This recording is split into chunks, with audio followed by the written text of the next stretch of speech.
रेखा जी आज कौन सी कहानी सुना रहे हो?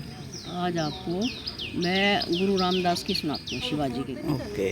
हाँ, शिवाजी के जो गुरु थे, शिवाजी के गुरु। मराठा सम्राट के हैं। हाँ, छत्रपति शिवाजी के। छत्रपति शिवाजी के। हाँ। अच्छा ठीक है, सुनाओ। तो ये क्या थे, इनके गुरु थे रामदास जी। एक बार रामदास जी अपने शिष्यों के साथ काशी जी पहुँचे। काशी जी पहुँचे तो वहाँ पहुँच के इन्होंने विश्राम कर अगले दिन सुबह अपनी नित्य क्रिया के बाद फिर इन्होंने अपने एक शिष्य को कहा, काशी विश्वनाथ का जो उस टाइम पुजारी था, बहुत प्रसिद्ध पुजारी था, विद्वान, तो उसके पास का जाओ, उनको बोलो कि प्रसाद दे दो। वो गया, शिष्य गया जाके, और वो सूरज को जल दे रहे थे उस टाइम पुजारी जी। तो बोले प्रणाम करके गुरु जी ने ना प्रसाद मंगवाया। उन्होंने जो उसकी तरफ देखा, शिष्य की तरफ, तो वो बोले तेरी तो आज 4 बजे मृत्यु है, रात को, शाम को।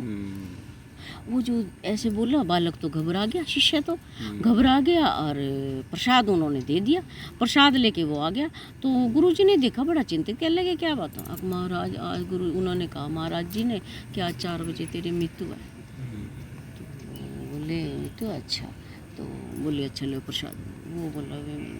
वो बोले मृत्यु ही है ना तेरी, आज प्रसाद पा ले, कोई बात ना, वो तो सब क्या नहीं है। तो गुरु का आदेश था, बच्चे ने अपने प्रसाद पा लिया। पाके गुरुजी अपना विश्राम करने लगे। बोलने के ले चरण दबा दे, उसको बोले। वो चरण दबाने लग गया। दोपहर का टाइम था, 1 बज गया, 2 बज गए, 3 बज गए, 4 बजे का टाइम आया। गुरुजी तो अपना विश्राम कर रहे, आँख बंद के, और वो शिष्य तो इतने में देखे, और यमराज के दूत तो आ गए, और तो खड़ा, और वो अपना चंदा, उनकी जो नेत्र खुले गुरुजी के, बोले भाई तय कौन? हाँ, कहने लगे महाराज भी मैं यमराज का दूत। क्या भी तय क्यों आया? कहने लगे महाराज इसने लेना आया। क्या फिर ले जा?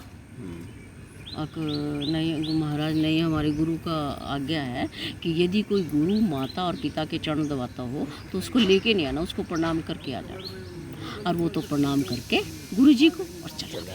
हाँ, चला गया तो बालक तो थोड़ा खुश हो गया। अगले दिन फिर सुबह हुई, गुरुजी ने फिर कहा जा भी अपना महाराज जी से, पुजारी जी से प्रसाद लिया। वो फिर गया, घर जाके नियम इनके होते ही थे, तो वो फिर अपने सूरज को जल दे रहे थे पुजारी जी। वो जो बोले प्रणाम करा महाराज जी, गुरुजी ने प्रसाद मंगाया। उन्होंने देखा, कह रहे थे तो कल मृत्यु थी, तो कैसे बच गया? हाँ महाराज जी भी आए तो थे, लेकिन बिना गुरुजी की उससे बचे। कैसे गुरुजी कैसे? क्या भी मैं ना उनके चरण दबा रहा था, तो यमराज का दूत आया तो उन्होंने जब देखा, भी पूछा तो कौन है? कहने लगे भी मैं यमराज का दूत, और भी मैं तो इसको लेने, बोले ले जा। तो वो बोले भी नहीं, यदि कोई गुरु के, माता के और पिता के चरण दबाता हो तो फिर उसको लेके नहीं आना, प्रणाम करके आना। उस दिन कहते उस पुजारी जी ने वो जल सूरज को ना देकर रामदास जी को दिया। हाँ, कहने लगे तब से इनका नाम समर्थ गुरु रामदास पड़ा, तो उन्होंने इसका नाम समर्थ रखा। कहने लगे ये गुरु नहीं, ये तो ऐसा समर्थ है, ये जो कुछ भी